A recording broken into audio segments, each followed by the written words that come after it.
ಎಲ್ಲರಿಗೂ ನಮಸ್ಕಾರ. ಡಿಡಿ ಟಿವಿಯ ಮತ್ತೊಂದು ವಿಡಿಯೋಗೆ ಸ್ವಾಗತ. ನಾನು ನಿಮ್ಮ ಡಾರ್ಲಿಂಗ್ ಧನು. ಬಿಗ್ ಬಾಸ್ ಸೀಸನ್ 11ರ ಬಗ್ಗೆ ಇವತ್ತು ಈ 3 ವಿಷಯಗಳ ಬಗ್ಗೆ ಚರ್ಚೆ ಮಾಡೋಣ. ಮೊದಲನೇದಾಗಿ ಮನೆ ಹೇಗಿರುತ್ತೆ, ಎರಡನೇದಾಗಿ ಥೀಮ್ ಹೇಗಿರುತ್ತೆ. ಈಗ 10ನೇ ಸೀಸನ್ ಗಮನಿಸಿದಾಗ ತುಂಬಾ ವೈಲ್ಡ್ ಆಗಿತ್ತು, ತುಂಬಾ ಕ್ರೂರತೆ ತುಂಬಿಕೊಂಡಿತ್ತು ಅಂತ ಹೇಳ್ಬೋದು. ಮತ್ತೆ ಈ ಸೀಸನ್ 11ರಲ್ಲಿ ಯಾವ ರೀತಿ ಥೀಮ್ ಇರುತ್ತೆ, ಯಾವ ರೀತಿ ಒಂದು ಟ್ರ್ಯಾಕ್ ಇರುತ್ತೆ ಅಂತ. ಇನ್ನೊಂದು ಬಂದ್ಬಿಟ್ಟು ಮೂರನೇದಾಗಿ ಈ ಸೀಸನ್ ನಲ್ಲಿ 11ನೇ ಸೀಸನ್ ಅಲ್ಲಿ ವೈಲ್ಡ್ ಕಾರ್ಡ್ ಎಂಟ್ರಿ ತುಂಬಾ ವಿಚಿತ್ರವಾಗಿರುತ್ತೆ ಅಂತ ಟಾಕ್ ಬರ್ತಾ ಇದೆ. ಈ 3 ವಿಷಯಗಳ ಬಗ್ಗೆ ನೋಡಿ. ಮೊದಲನೇದಾಗಿ ಹೌಸ್ ಹೇಗಿರುತ್ತಂತ, ಎರಡನೇದು ಬಂದ್ಬಿಟ್ಟು ಥೀಮ್ ಹೇಗಿರುತ್ತಂತ, ಮೂರನೇದು ಬಂದ್ಬಿಟ್ಟು ವೈಲ್ಡ್ ಕಾರ್ಡ್ ಎಂಟ್ರಿ. ಈ 3 ವಿಷಯಗಳ ಬಗ್ಗೆ ತುಂಬಾ ಡೀಟೇಲ್ಸ್ ಆಗಿ ಈ ವಿಡಿಯೋದಲ್ಲಿ ಮಾತಾಡೋಣ. ದಯವಿಟ್ಟು ಚಾನಲ್ ಯಾರನ್ನ ಹೊಸ ನೋಡ್ತಾ ಇದ್ರೆ ಮಿಸ್ ಮಾಡ್ದಾನೆ ಸಬ್ಸ್ಕ್ರೈಬ್ ಮಾಡಿ, ಲೈಕ್ ಮಾಡಿ, ಶೇರ್ ಮಾಡಿ. ನೋಡಿ, ಮೊದಲನೇದಾಗಿ ಮನೆ ಹೇಗಿರುತ್ತೆ ಅಂತ ಮಾತಾಡೋಣ. ಮನೆ ಬಂದ್ಬಿಟ್ಟು ಈ ಸೀಸನ್ ಅಲ್ಲಿ ಸ್ವಲ್ಪ ಡಿಫ್ರೆಂಟ್ ಆಗಿ ಟ್ರೈ ಮಾಡ್ತಾ ಇದಾರೆ ಅಂತ ಒಂದು ಮಾಹಿತಿ ಸಿಗ್ತಾ ಇದೆ. ಕಾರಣ ಏನಂದ್ರೆ ನೋಡಿ, ನೀವು ಕಳೆದ ಸೀಸನ್ ಇಲ್ಲ ಲಾಸ್ಟ್ ಸೀಸನ್ ಎಲ್ಲ ನೋಡಿದಾಗ ಏನಾಗ್ತಾ ಇತ್ತು, ಒಂದು ದೊಡ್ಡ ಒಂಥರ ಗೋಡನ್ ಇದ್ದಂಗಿತ್ತು. ಆ ಗೋಡನ್ ಅಲ್ಲೇ ಲೈನ್ ಆಗಿ ಬೆಡ್ಸ್ ಅಲ್ಲಿ ಹಾಕ್ತಾ ಇದ್ರು. ಸೈಡ್ ಅಲ್ಲಿ ಒಂದ್ 2 ಬೆಡ್ ಲೈನ್ ಆಗ್ತಾ ಒಂದ್ ಬೆಡ್ ಹಾಕ್ತಾ ಇದ್ರು. ಬಟ್ ಈ ರೀತಿ ಆ ರೀತಿ ಮಾಡೋದು ಬೇಡ. ಏನಕ್ಕಂದ್ರೆ ಒಂಥರ ಬೆಡ್ರೂಮ್ ತರ ಸಪ್ರೇಟ್ 6 ಬೆಡ್ ಒಂದ್ ರೂಮ್ ಮಾಡಿ, ಇನ್ನೊಂದು 6 ಬೆಡ್ ಒಂದು ರೂಮ್ ಮಾಡಿ, ಅಂದ್ರೆ ಆ ಕಡೆ ಈ ಕಡೆ ಮಾತಾಡಬಾರ್ದು, ಈ ಕಡೆ ಆ ಕಡೆ ಮಾತಾಡಬಾರ್ದು ಅನ್ನೋ ಒಂದು ಥೀಮ್ ತಗೋಬರ್ತಾ ಇದೆ ಹೊಸದಾಗಿ ಈ ಸೀಸನ್ 11ರಲ್ಲಿ.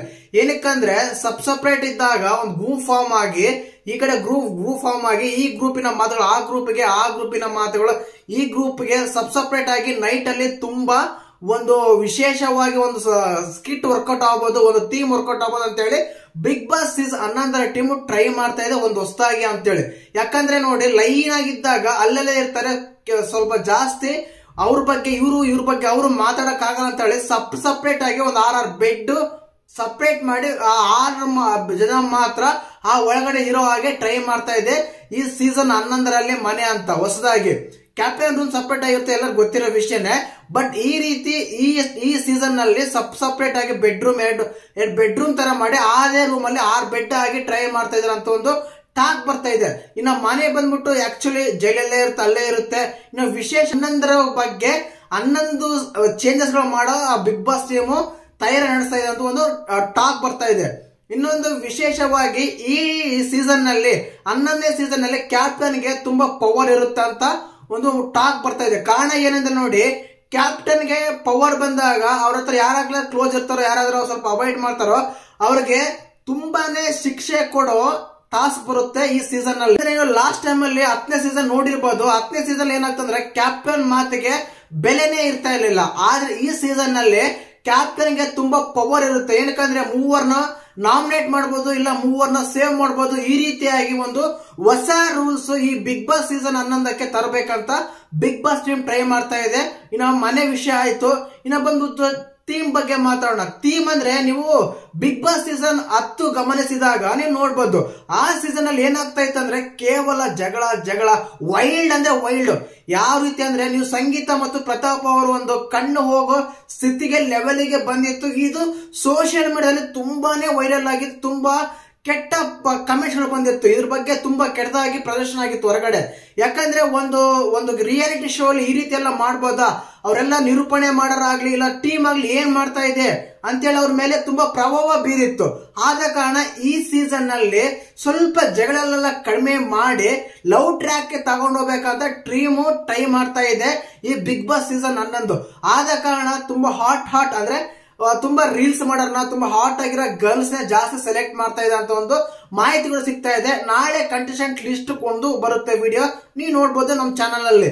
ಇನ್ನು ವಿಶೇಷವಾಗಿ ನಾನು ಹೇಳ್ದಲ್ಲ, ಈ ಕಂಟೆಸ್ಟೆಂಟ್ ಗಳ ಬಗ್ಗೆನೇ ಆಗ್ಲಿ ಇಲ್ಲ ಥೀಮ್ ಅಂತ ಹೇಳ್ದಲ್ಲ, ಥೀಮ್ ಯಾವ ರೀತಿ ಇರುತ್ತಂದ್ರೆ ಜಾಸ್ತಿ ಕಿತ್ತಾಡ್ದ ಹಾಗೆ ಟಾಸ್ಕ್ ಕೊಡ್ತಾ ಇದಾರೆ ಅಂತ ಒಂದು ಮಾಹಿತಿ. ಏನಕ್ಕಂದ್ರೆ ಲಾಸ್ಟ್ ಸೀಸನ್ ತುಂಬಾ ಹೇಳಿದೆ ಕ್ರೂರತಂದು ತುಂಬಿಕೊಂಡಿತ್ತು, ಟಾಸ್ಕ್ ಆ ರೀತಿ ಇತ್ತು, ಎಲ್ಲ ಕಿತ್ತಾಡದೇ ಇದ್ರು. ಬಟ್ ಈ ವರ್ಷ ಕಿತ್ತಾಡ ಬಂದ್ರು ಅವ್ರ ಹತ್ರ ತಾಳ್ಮೆಯಿಂದ ಅಂತ ಟಾಸ್ಕ್ ಕೊಡದೇನೆ ನಾರ್ಮಲ್ ಟಾಸ್ಕ್ ಕೊಟ್ಟು ಲವ್ ಟ್ರ್ಯಾಕ್ ನಡೆಸೋದು, ಇಲ್ಲ ಎಮೋಷನಲ್ ಫೂಲ್ ಮಾಡೋದು, ಎಮೋಷನಲ್ ಅಲ್ಲಿ ತುಂಬಾ ಎಮೋಷನಲ್ ಆಗಿ ತಗೊಂಡು ಹೋಗ್ಬೇಕು ಕಂಟೆಸ್ಟೆಂಟ್ ಗಳನ್ನ, ಎಮೋಷನ್ ಸೀಸನ್ ಮಾಡ್ಬೇಕಂತ ಹೇಳಿ ಬಿಗ್ ಬಾಸ್ ಟ್ರೈ ಮಾಡ್ತಾ ಇದೆ. ಅದು ಟಾಕ್ ಕೂಡ ಬರ್ತಾ ಇದೆ. ಇನ್ನೊಂದು ವಿಶೇಷವಾಗಿ ಇದ್ರ ಬಗ್ಗೆ ತುಂಬಾ ಚರ್ಚೆ ಮಾಡ್ಬೇಕು. ಏನಕ್ಕಂದ್ರೆ ವೈಲ್ಡ್ ಕಾರ್ಡ್ ಎಂಟ್ರಿ ಈ ವರ್ಷ ಮಾತ್ರ ತುಂಬಾ ಚಿತ್ರವಾಗಿರ್ತಂತ ಒಂದು ಮಾಹಿತಿ. ಕಾರಣ ಏನಕ್ಕಂದ್ರೆ ನೋಡಿ, ಪ್ರತಿ ಸಲ ವೈಲ್ಡ್ ಕಾರ್ಡ್ ಎಂಟ್ರಿ ಬಂದಾಗ ಏನ್ ಮಾಡ್ತಿದ್ರು, ಪ್ರತಿ ಸಲ ಆ ಸೀಸನ್ ಇಂದ ಆಡಿರೋರು ಇಲ್ಲ ಹೊಸಬ ಒಬ್ರು ಇಲ್ಲ ಇಲ್ಲಿಂದ ಎಲಿಮಿನೇಟ್ ಆಗಿ ಹೊರಗಿರೋರು ಮತ್ತೆ ಹೌಸ್ ಎಂಟ್ರಿ ಕೊಡ್ತಾ ಇದ್ರು. ಬಟ್ ಈ ಸಲ ವೈಲ್ಡ್ ಕಾರ್ಡ್ ಎಂಟ್ರಿ ತುಂಬಾ ವಿಚಿತ್ರವಾಗಿರುತ್ತೆ ಅಂತ ಒಂದು ಮಾಹಿತಿ ಸಿಗ್ತಾ ಇದೆ. ಏನಂದ್ರೆ ವಿಚಿತ್ರ, ಈ ಕಳೆದ ಸೀಸನ್ ಗಳು ಯಾರು ಇದ್ರಲ್ಲ, ಈಗ ಎಕ್ಸಾಂಪಲ್ ಸಂಗೀತ ಆಗ್ಲಿ, ಪ್ರತಾಪ್ ಆಗ್ಲಿ, ಪ್ರಥಮ್ ಆಗ್ಲಿ, ಇಲ್ಲ ಗೆದ್ದಿರೋರಾಗ್ಲಿ, ಒಟ್ಟು 10 ಸೀಸನ್ ಗಳಲ್ಲಿ ನೆಗೆಟಿವ್ ಇಂಪ್ಯಾಕ್ಟ್ ಮಾಡಿರೋರು ಇಲ್ಲ ಪಾಸಿಟಿವ್ ಇಂಪ್ಯಾಕ್ಟ್ ಕ್ರಿಯೇಟ್ ಮಾಡಿರೋರು ಇಲ್ಲ ಬಿಗ್ ಬಾಸ್ ಸೀಸನ್ ಗೆದ್ದಿರೋರು ವೈಲ್ಡ್ ಕಾರ್ಡ್ ಎಂಟ್ರಿ ಬರ್ಬೋದು ಅಂತ ಒಂದು ಟಾಕ್ ಸಿಗ್ತಾ ಇದೆ, ಮಾಹಿತಿ ಸಿಗ್ತಾ ಇದೆ. ಕಾರಣ ಏನಕ್ಕಂದ್ರೆ ಇವ್ರನ್ನೆಲ್ಲ ಕರೆಸಿ ಮನೆಗಳೊಳಗೆ ಹಾಕಿ ಇವರಿಂದ ತುಂಬಾ ಇಂಪ್ಯಾಕ್ಟ್, ಈಗ ನಾನು ಮೊದಲೇ ಹೇಳಿದೆ, ನೆಗೆಟಿವ್ ಇಂಪ್ಯಾಕ್ಟ್ ಕ್ರಿಯೇಟ್ ಮಾಡಿರಾಗ್ಲಿ ಇಲ್ಲ ಪಾಸಿಟಿವ್ ಇಂಪ್ಯಾಕ್ಟ್ ಕ್ರಿಯೇಟ್ ಮಾಡಿರಾಗ್ಲಿ ಎಕ್ಸ್ ಕಂಟೆಸ್ಟೆಂಟ್ ವೈಲ್ಡ್ ಕಾರ್ಡ್ ಎಂಟ್ರಿಗೆ ಬರಕ್ಕೆ ತುಂಬಾ ಸಾಧ್ಯತೆನೇ ಇದೆ. ಈ ಸೀಸನ್ ನಲ್ಲಿ ಅವರು ಬಂದು ಆಕ್ಚುಲಿ ಅಂದ್ರೆ ಅವ್ರು ಯಾವಾಗ ಕರ್ಕೊಂಡ್ ಬರ್ತಾರೆ, 10ನೇ ವಾರನೋ 12ನೇ ವಾರ ಕರ್ಕೊಂಡ್ ಬರ್ತಾರೆ. ಬಟ್ ಗೆಲ್ಲಕ್ಕಂತೂ ಅಲ್ಲ. ಬಟ್ ಇವರಿಂದ ಮನೆ ಒಳಗೆ ಇರೋರಿಗೆ ತುಂಬಾ ಟೆನ್ಷನ್ ಕ್ರಿಯೇಟ್ ಮಾಡಕ್ಕೆ, ತುಂಬಾ ಇದು ಮಾಡಕ್ಕೆ, ಆಕ್ಚುಲಿ ಇವ್ರು ಆಡೋಗಿರ್ತಾರೆ ಅದೇ ಸೀಸನ್ ಕಂಟೆಸ್ಟೆಂಟ್ ಅಲ್ಲ, ಬೇರೆ ಸೀಸನ್ ಅಲ್ಲಿ ಆಡಿರ್ತಾರೆ. ಅವ್ರನ್ನ ಕರ್ಕೊಂಡ್ ಬಂದು ಈ ಸೀಸನ್ ಕುಂದಿಸ್ ಯಾವ ರೀತಿ ಇರುತ್ತೆ ಹೇಳಿ, ಜಸ್ಟ್ ಆ ಇಮ್ಯಾಜಿನ್ ಮಾಡ್ಕೊಳ್ಳಿ. ಖಂಡಿತವಾಗ್ಲೂ ತುಂಬಾ ವಿಚಿತ್ರವಾಗಿರುತ್ತೆ ಅಂತ ಹೇಳ್ಬೋದು ವೈಲ್ಡ್ ಕಾರ್ಡ್ ಎಂಟ್ರೀಸ್. ಈ ರೀತಿಯಾಗಿ ಈ 3 ವಿಷಯ ಬಗ್ಗೆ ಮಾತಾಡಿದೀವಿ. ಮತ್ತೆ ಈ 3 ವಿಷಯಗಳಲ್ಲಿ ನಾನು ಮೊದಲೇ ಹೇಳಿದೆ, ಮನೆ ಬಗ್ಗೆ, ಆಮೇಲೆ ವೈಲ್ಡ್ ಕಾರ್ಡ್ ಎಂಟ್ರಿ ಬಗ್ಗೆ, ಆಮೇಲೆ ಥೀಮ್ ಬಗ್ಗೆ.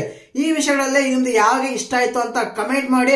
ಹಾಗೇನೆ ದಯವಿಟ್ಟು ಚಾನಲ್ ಯಾರು ಹೊಸ ನೋಡ್ತಾ ಇದ್ರೆ ಮಿಸ್ ಮಾಡ್ತಾನೆ ಸಬ್ಸ್ಕ್ರೈಬ್ ಮಾಡಿ, ಲೈಕ್ ಮಾಡಿ, ಶೇರ್ ಮಾಡಿ. ನೋಡಿ ಮೊದಲನೇ ಹೇಳಿದೆ, ನಾಳೆ ಕಂಟೆಸ್ಟೆಂಟ್ ಗಳ ಲಿಸ್ಟ್ ಒಂದು ವಿಡಿಯೋ ಬರ್ತಾ ಇದೆ ನಮ್ಮ ಚಾನಲ್. ದಯವಿಟ್ಟು ಆ ವಿಡಿಯೋ ನೋಡಿ.